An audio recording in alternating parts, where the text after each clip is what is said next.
The hum of the fluorescent lights was the only thing alive in the small diner that night. The clock above the fryer blinked 11:47 p.m. Tables were wiped clean, chairs flipped upside down, and the air still smelled faintly of fried oil and coffee that had long gone cold. Only one person remained, a young woman in a turquoise uniform with Mia stitched above her heart. Her sleeves were rolled to the elbows, and the collar of her shirt was slightly damp from the sweat of another exhausting shift. The camera might have followed her from behind as she crept toward the counter, glancing once over her shoulder. Her eyes darted toward the back door. No one in sight. She opened a steel container, her hands trembling slightly. Inside were scraps, a few pieces of chicken, some fries, a bit of bread.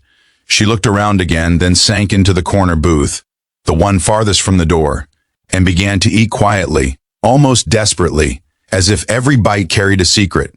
In the dim light, her expression said more than words ever could. This wasn't hunger for flavor, it was hunger for survival, a faint tear mixed with the grease on her cheek as she chewed, eyes wide with shame, glancing up whenever a pipe creaked or a gust rattled the glass door. The sound of her chewing was the only thing echoing in the emptiness of the diner. And then, from the kitchen doorway, a voice, soft, low, and uncertain. "Mia?" She froze. The half-eaten fry slipped from her hand.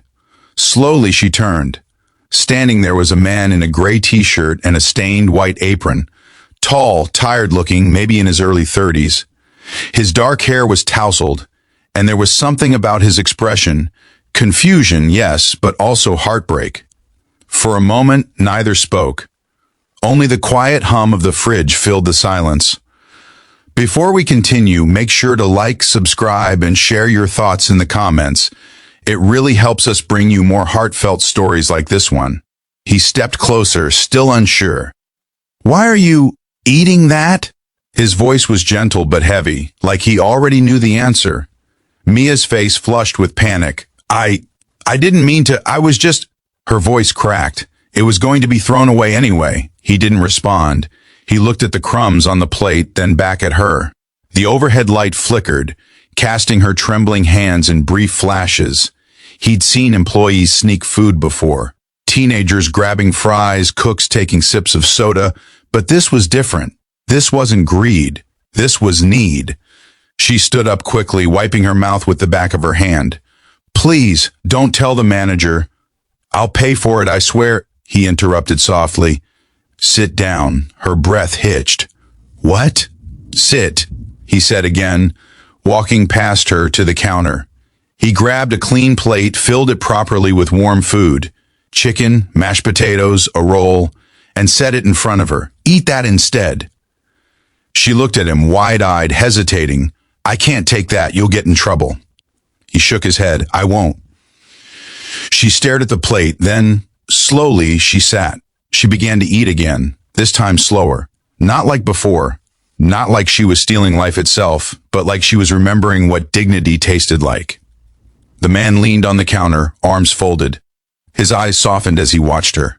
After a moment, he said quietly, "How long have you been skipping meals?" She paused mid-bite, swallowing hard. "Does it matter?" "Yes," he said. "It does." Her voice was small now. "I send most of my pay to my mom. She's sick. Medicine's expensive. Rent went up last month. I just don't want to lose this job." The man nodded slowly, something unreadable flickering behind his eyes. He took a step back, then turned away, his hand gripping the counter tighter than before. The next morning, Mia came in early. The diner was buzzing with the start of breakfast rush, coffee machines steaming, plates clattering, the smell of pancakes thick in the air. The same man from last night was already there, wiping down a booth. But something about him was different. He was no longer wearing the dirty apron. Instead, a crisp shirt, sleeves rolled to the forearm, watch gleaming subtly in the light. The staff whispered as they saw him, standing with quiet authority. The store manager appeared beside him, nervous, almost trembling. "Everyone listen up," she announced. "This is Mr. Lucas, the new regional owner of the chain. He's been working undercover with us this week." Mia froze, plate in hand.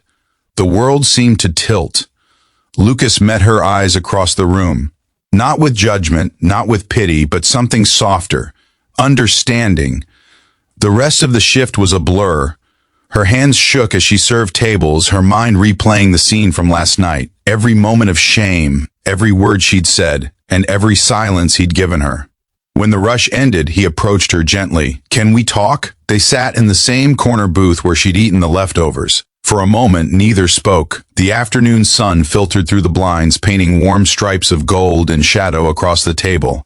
"I didn't mean to embarrass you," he said finally. "I just needed to understand what my employees actually go through." She looked down, tears threatening. "I wasn't supposed to let anyone see me like that." He leaned forward, voice calm. "You shouldn't have to hide to eat." There was something in his tone that broke her, the kind of sincerity you can't fake. Tears spilled over before she could stop them. "It's just been hard.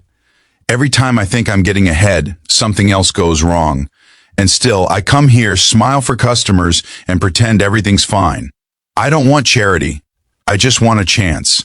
He nodded slowly, his eyes moist. "Then that's exactly what you'll get." She frowned slightly. "What do you mean?" "I'm promoting you," he said quietly. "You'll manage the floor, and I'm raising everyone's base pay, including yours. No one who works this hard should go hungry." She stared at him, stunned. "You're serious?" He smiled faintly. "Completely." Silence fell between them again, but this time it was warm, healing. If this story has touched your heart, don't forget to like, subscribe, and leave a comment. Your support helps us keep sharing stories that remind us of the power of kindness. Later that night, as the sun dipped low, the diner glowed with amber light. Mia stood by the window watching cars pass by, her reflection faint in the glass. Lucas was locking up the register, but his gaze drifted to her now and then, quiet pride in his eyes. She looked down at the name tag on her chest. Mia. The same as before, but somehow it felt different now. It felt earned. The lights dimmed, the sound of the fryer faded, and the hum of the fridge became the evening's soft heartbeat. Lucas turned the sign on the door to closed, then looked at her one last time before leaving. "Get some rest," he said. She smiled, wiping a tear. "I will. Thank you for seeing me." He paused at the door, his voice barely above a whisper. "Thank you for reminding me what this place is really about." The camera would linger on her for a moment, her hand resting gently on the counter, her shoulders relaxing for the first time in months. The world outside was dark, but inside, the diner's neon sign flickered softly, spelling open even though the door was locked. Maybe that was the point. Sometimes it takes someone seeing your quiet hunger, not for food but for dignity, to open something far deeper than a restaurant, to open a heart. Because true kindness isn't about giving what's easy. It's about noticing what no one else sees.